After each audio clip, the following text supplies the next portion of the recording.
So we're working on this 73 Camaro with no backup lights. I've diagnosed the problem. There's several problems. The right bulb was burnt out. My jumper wire fell out. I had no power to the backup lights. It's key switch power to the light green wire here at the backup light bulb. So I momentarily jumped parking light power from the brown wire in there, and the backup lights worked except this one didn't. I replaced the bulb.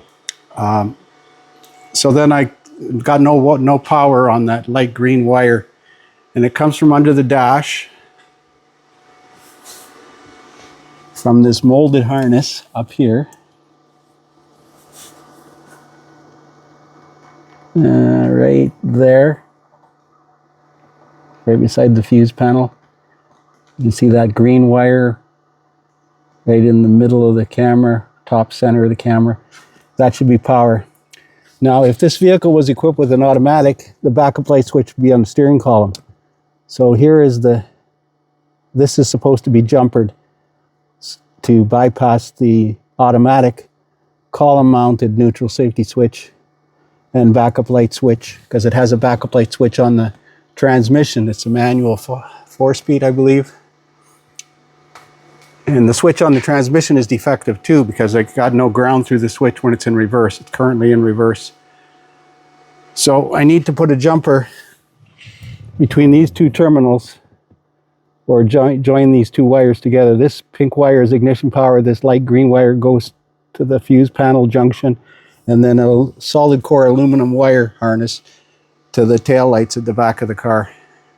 So this wiring harness here, believe it or not, is solid core aluminum wire. And it's they did that in the 70s on all the rear wheel drive vehicles up to about 1985 or 84 was the last year for rear wheel drive.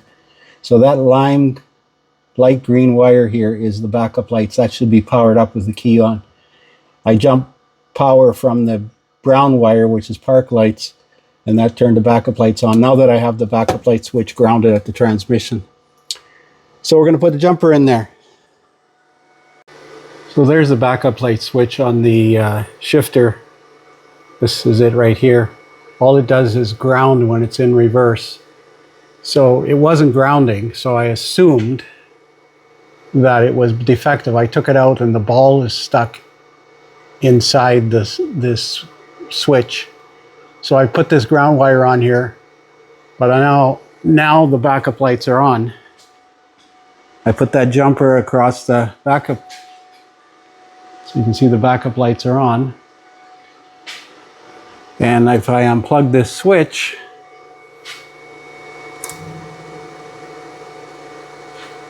they should theoretically go off, and they don't. So I wonder if this car was originally an automatic.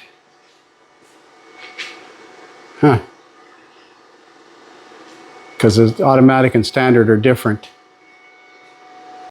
So there's the license plate light. Comes to this green wire and it goes over to the other side. That black wire is a ground.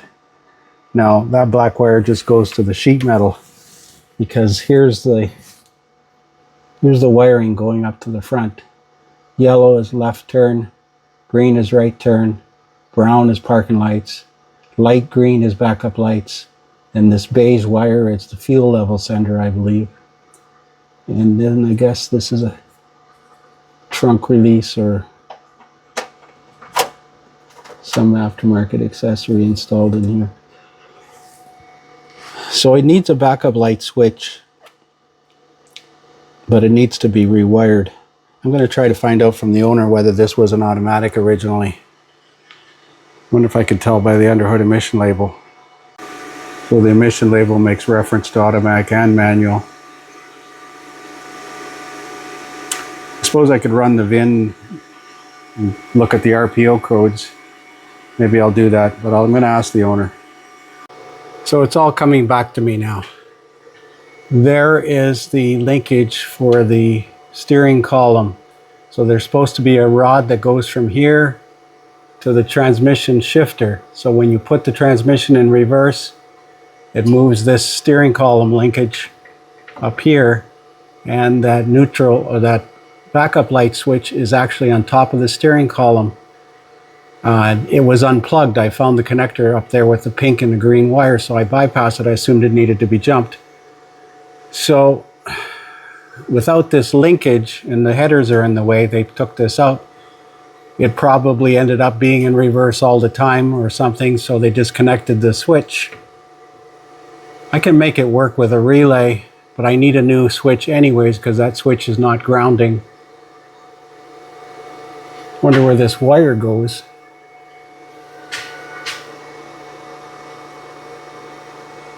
Goes into the cabin area.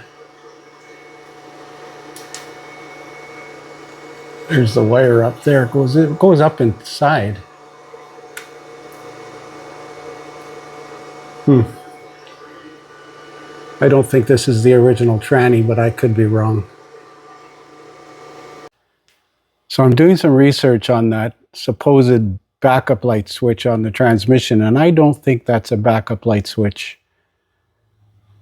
Because this is a 4-speed Muncie, and I'm looking in this forum, M22 forum, and this guy is asking what that switch is for. And one poster said, when your car was new, I believe that switch detected when you were in 4th gear. It then operates a solenoid that applies vacuum to your distributor vacuum advance. So that's not a backup light switch, and it's only going to close or change state when it's in 4th. I assumed that was a backup light switch because, like most manuals with a switch on the transmission. So this thing's going to need either a mechanical override of some type, an exterior backup light switch on the transmission mounted, or some other workaround for that shift linkage. So I'll have to discuss this with the customer. So I just came back from about a 10-mile road test. Car runs decent.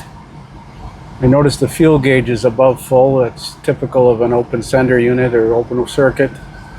And the brake warning light came on, or was on, or I don't remember it being on when I drove it in the shop, but at some point I noticed it on.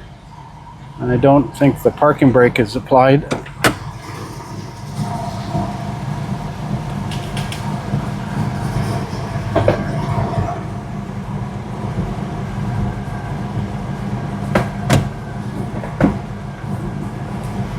No, it's not the parking brake. I'm afraid to put it on though. So this is the brake pressure differential switch.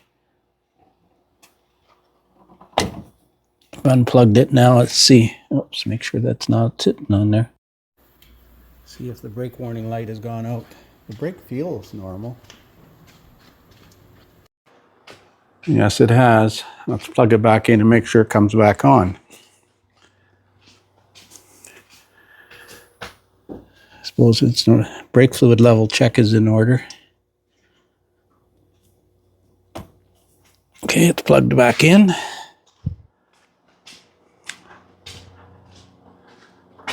And it's back on. Let's check the brake fluid level.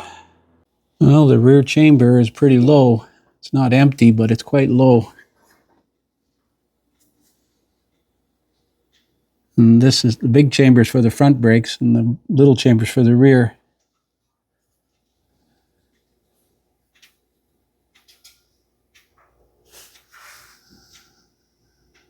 I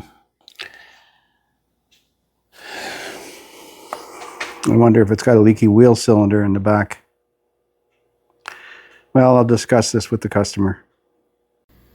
So I'm looking at the brake lines on this thing, and they look remarkably good.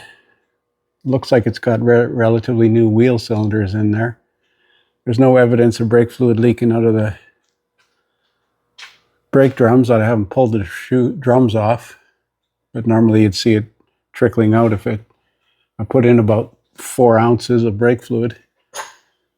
The brake lines look like new. They're all original. Imagine that. Yeah, they're definitely original. So I guess the next thing in order is to bleed the brakes and see if we get any air out of it. It didn't feel spongy though. Could be a defective pressure differential valve, proportioning valve.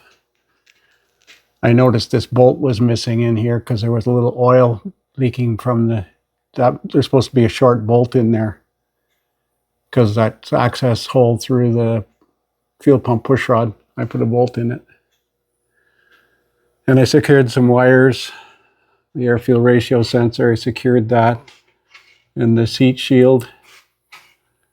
Secured that a little bit around the starter. Yes, this switch is not a reverse switch. I think this is a reverse shift lever here, I believe. So that's third and fourth.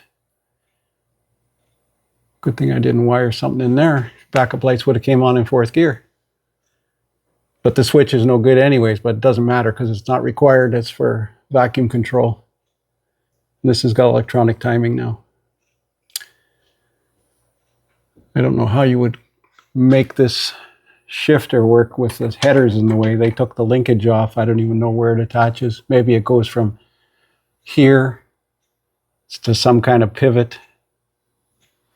I'll have to look it up and Google it.